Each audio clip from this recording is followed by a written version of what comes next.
খাবার পাতে আমরা অনেকেই এক টুকরো লেবু খেতে পছন্দ করি। লেবুর আছে অনেক গুণ। বন্ধুরা, লেবুর সাথে সাথে লেবু পাতারও কিন্তু অনেক গুণ আছে। আমরা অনেকেই লেবু পাতার উপকারিতা বা গুণ সম্পর্কে কিছুই জানি না। লেবু পাতার সাহায্যে আমরা অনেক প্রকার রোগের হাত থেকে রক্ষা পেতে পারি। যেমন ওজন হ্রাস করতে। কেউ যদি চান আপনাদের ওজন খুব দ্রুত হ্রাস করবেন, তাহলে 5টি লেবু পাতা 2 কাপ জলে ফোটাবেন। যখন জলটি ফুটে 1 কাপ জলে পরিণত হবে, তখন সেই জল ছেঁকে নিয়ে উষ্ণ গরম অবস্থায় সেবন করবেন।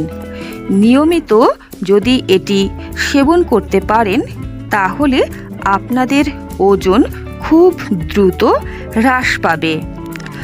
যাদের মুখে প্রচণ্ড পরিমাণে দুর্গন্ধ, মানুষের সামনে এই দুর্গন্ধের জন্য কথা বলতে লজ্জা পান, তারা লেবু পাতা জলের সঙ্গে সেদ্ধ করে সেই জল ঠান্ডা করে নিয়মিত দিনে 3 বার করে সেই জল দিয়ে কুল্লি করবেন।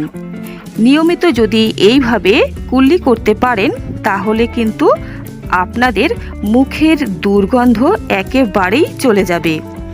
যাদের দাঁতে কালো হলুদ ছোপ পড়েছে, মানুষের সামনে হাসতে অবধি লজ্জা পান যার জন্য, তাহলে বন্ধুরা আপনারা কয়েকটি লেবু পাতা পেস্ট করবেন এবং তার সাথে খাবার সোডা মেশাবেন এবং সেই পেস্ট দিয়ে যদি দাঁত মাজতে পারেন কিছুদিন, তাহলে কিন্তু দাঁতের এই দাগ ছোপ একেবারেই দূর হয়ে যাবে। বন্ধুরা, লেবু পাতা বমি ভাব দূর করতে সহায়তা করে থাকে। যারা গাড়িতে চড়তে পারেন না, গাড়িতে ওঠার সঙ্গে সঙ্গেই বমি আসে, এছাড়া গর্ভবতী মহিলাদেরও এই বমির সমস্যাটি থাকে। বমি ভাব এলে লেবুর পাতা ভালো করে চটকে তার ঘ্রাণ নিলে বমি ভাব দূর হয়। তাই কোথাও ভ্রমণে গেলে লেবু পাতা কয়েকটি সঙ্গে রাখা অতি আবশ্যক।